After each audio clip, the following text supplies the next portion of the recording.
जब साधक साधना में अग्रसर होता है तब हमारे सनातन धर्म जो ऋषि मुनि परंपरा से चली आई साधना तृप्ति का अनुभव करता है। साधना तो हर एक धर्म में है, मगर तृप्ति दो प्रकार की होती है। हमारे शास्त्र में सगुण निर्गुण दोनों आवश्यक होते हैं। अकेला निर्गुण निराकार से पूर्णतः परमात्मा, जिनको हम कहें परमात्मा, मूल तत्व से इस प्रकृति में साधक के लिए जो रचनाएं करते हैं उनको मूर्त और अमूर्त दो भाषा में विभाजन किया गया है। सविशेष और निर्विशेष, सविकल्प निर्विकल्प तथा सगुण निर्गुण दोनों ही तत्वों का साक्षात अनुभव होता है। कई धर्मों में ऐसा नहीं होता है। जिस तरह मुस्लिम धर्म है, मोहम्मद पैगंबर, उन्होंने ऐसा कहा, मैं खुदा का पैगंबर हूं। उनका मतलब है द्वैत, मैं खुदा का पैगंबर हूं। दो हुए, वो आज्ञा चक्र पर अटक गए थे। तब उन्होंने ऐसा कहा, वरना मैं अहम ब्रह्मास्मि, ऐसा कहते हैं, मगर ऐसा नहीं कहा। तो और भी कई धर्मों ने अलग अलग अनुभूतियों के बारे में कहा है। सनातन धर्म ही एक ऐसा है, और सगुण निर्गुण मूर्त अमूर्त दोनों का अनुभव। जब दोनों का अनुभव होता है तो साधक तृप्ति का अनुभव करता है। मूल निर्गुण निराकार, मूल जब मूल से साकार की ओर तत्व प्रदर्शित होते हैं, धीरे धीरे प्रकृति में से जो ब्रह्मांड की गतिविधि बनी हुई, उनके अंदर भी वही चेतन है। उस चेतन का जो अनुभव करता है तो सागर और निर्गुण दोनों, सगुण निर्गुण दोनों का अनुभव हो जाता है। तभी वो तृप्ति का अनुभव होता है, वरना कुछ न कुछ बाकी रह जाता है, शेष बाकी रहता है, फिर उनको आना पड़ता है। तभी साधना कृतार्थ होती है। इसमें साधना की पूर्णता और पूर्णाहुति निहित है। श्रुति कहती है कि ज्ञानामृतेन तुप्तस्य कृतकृत्यस्य योगिनः, ज्ञान रूपी अमृत से तृप्त हुआ योगी कृतकृत्य है, उसके लिए कुछ भी करने जैसा है ही नहीं। तथापि यदि उसे कुछ भी करने जैसा लगता है तो वह तत्ववेता ही नहीं है, तत्व जानने वाला नहीं होता, ऐसा कहा गया है। जिसमें उपयुक्त दोनों तत्वों का निर्गुण है, उस वेदों के कर्ता का इस नाम में उल्लेख है। वेदों में ब्रह्म के सगुण और निर्गुण दोनों स्वरूपों का अर्थात वर्णन है। परमात्मा को वेदों का रचयिता कहा गया है। यही कारण है कि ऋषियों को मंत्र दृष्टा कहा जाता है, सृष्टा नहीं। जिस भगवत तत्व का अथवा स्वरूप का ऋषियों ने दर्शन किया, उसका वेदों में वर्णन है, इसलिए उसे सुविख्यात वेद ऋचा कहा है। सत्य एक ही है, ज्ञानीजन उनका विविध रूप में वर्णन करते हैं। हर एक महात्मा को अलग अलग अनुभव हुए हैं, क्योंकि संसार जिसके द्वारा अनुभूति होती है, उस संसार परिवर्तनशील है।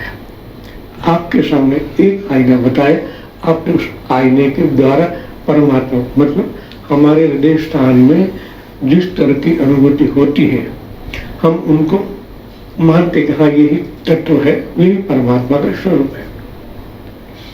फिर 200-500 साल हो जाते हैं तो ब्रह्मांड में चेंजेस आता है। देखने का नजरिया बदल जाता है। आप जिस तत्व, जिस कोश कोशिका से बने हैं, कोश कहाँ से आते? प्रकृति से, ब्रह्मांड से। उनके द्वारा आप अनुभव करते हो। थोड़ा परमात्मा का नजरिया चेंज होता है, स्वरूप चेंज हो जाता है।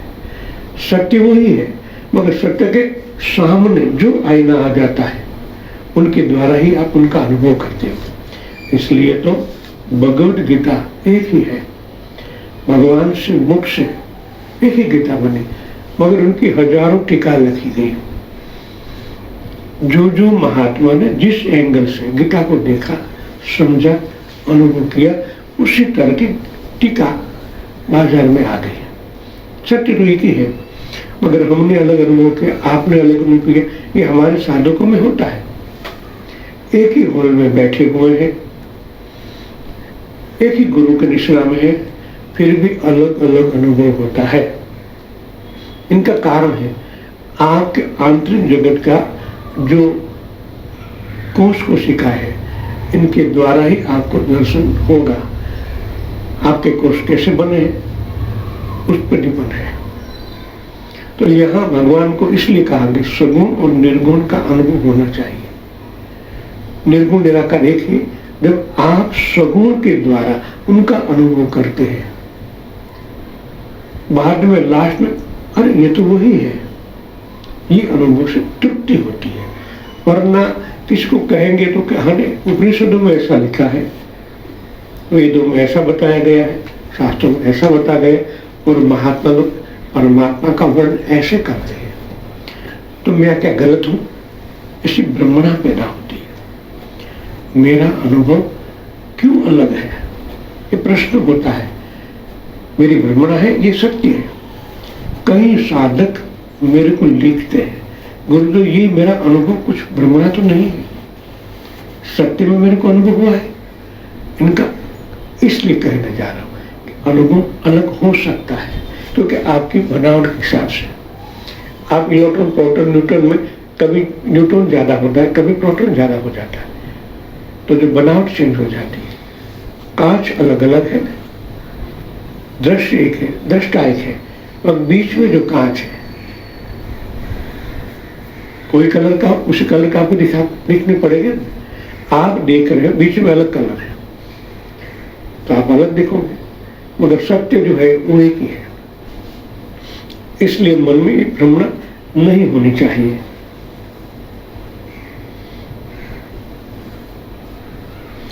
भगवान ने गीता में कहा है कि वे जगत के प्रवाह और प्रलय दोनों है, उत्पत्ति और विनाश ये दोनों की महात्मा के स्वरूप है, और स्वयं में दोनों से परे है।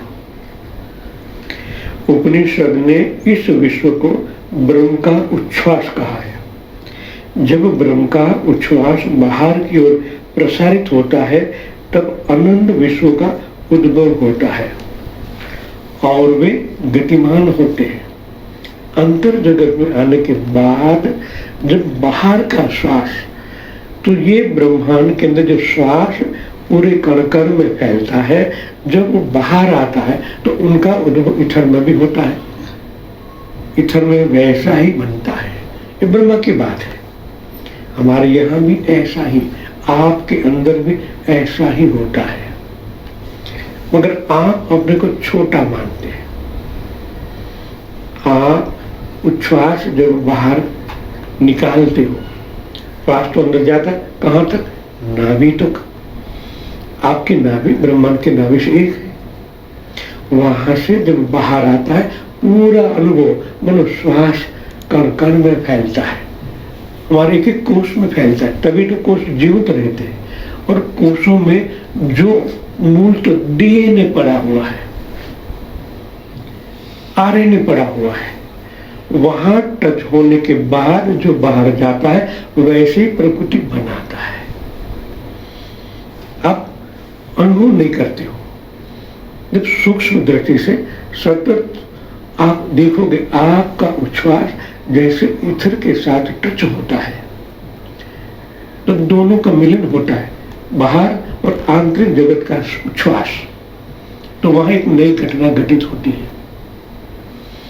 आप पिंगला में से बाहर निकले, सुमा में आए, दोनों का मिलन तो हो गया। उन मिलन के बाद यहाँ से आगना चक्र से बाहर आता है, टच होने के बाद सांस से बाहर आता है, तो प्रकृति में वैसे बनने लग जाता है। कहने का तात्पर्य आपका ओरा में चेंजेस आता है। आपका ओरा जैसे बाहर की ओर के साथ टच होता है तो वैसा ही वातावरण बनने लगता है। जब आप साक्षात्कारी हो जाते हो, इनके बाद का दृश्य चेंज होता है। पहला आपका दृश्य सांसारिक था, संसार का ही सोचते थे, मेरे को ऐसा बनाना, ये मेरा गोल है, हमारे बच्चों को ऐसा पढ़ाना, ये सब टोटली संसार का मनोलय बनता है और उच्छ्वास से वो बाहर आता है। जब आप एक मंजिल पर पहुंच गए हो, आपका दृष्टा भाव विशाल हो जाता है। और यही तो परमात्मा चाहते हैं कि आपके द्वारा इस ब्रह्मांड में गतिविधि बढ़े। परमात्मा निराकार चेतन है, आपके द्वारा ही साकार होते हैं। बनाना तो है उनको, पर आपके द्वारा। तो आप जब श्वास दृष्टा भाव से बाहर निकाल दे तो बहुत कुछ बदलाव आ जाता है। श्वास लेते समय दृष्टा बनो, उस श्वास के बाद भी दृष्टा बने। तो कैसे होता है, मैंने बताया था, आंखों द्वारा अब देखो, प्राण ही देखता है, तो ये घटना घटित होगी। श्वास प्राण को टच होने के बाद ही बाहर आता है। प्राण परमात्मा का स्वरूप है, बाहर भी प्राण है, आपके अंदर भी प्राण है, तो वैसा ही होने लगेगा। एक बहुत महत्व की बात है। ध्यान में रखने के बाद आप, दूसरा कहने का मतलब है कि आप अवेयरनेस में रहे, जागृत अवस्था में सांस आना जाना पर ध्यान दें। इसलिए तो विपश्यना बोलूं, विपश्यना में यही बताया जाता है कि आते जाते श्वास पर ध्यान दो। आते जाते मतलब श्वास उच्छ्वास, प्रकृति इसमें जो है आपके श्वास द्वारा अंदर आता है और आपके अंदर जो है उच्छ्वास के द्वारा बाहर जाता है। दोनों रेकॉर्ड होते हैं। दोनों रेकॉर्ड होने के बाद एक नई ऊर्जा बनती है। आप ब्रह्मांड को बना रहे हैं, ये ध्यान में रखें, बड़ी बात है। आप ब्रह्मांड को बना रहे अनजाने में, हमें मालूम नहीं क्या हो रहा है, फिर भी घटित होता है।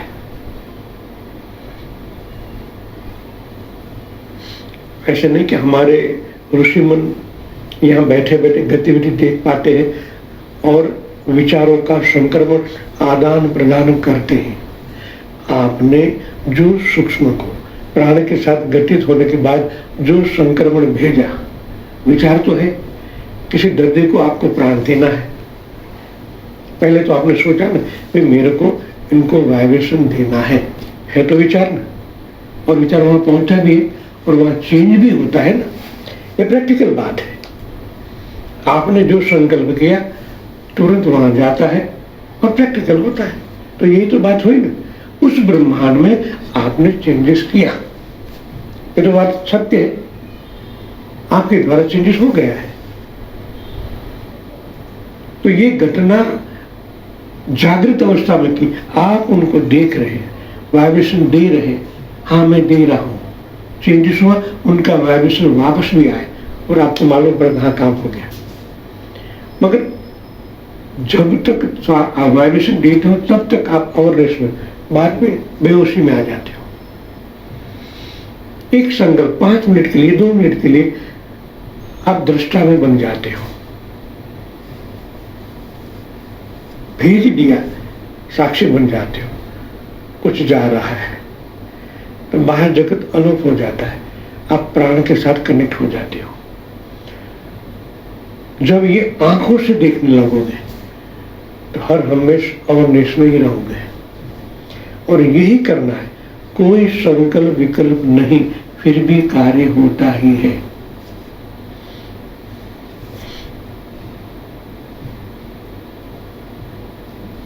यही श्वास और उच्छ्वास संभूति और असंभूति है, उत्पत्ति और प्रलय है।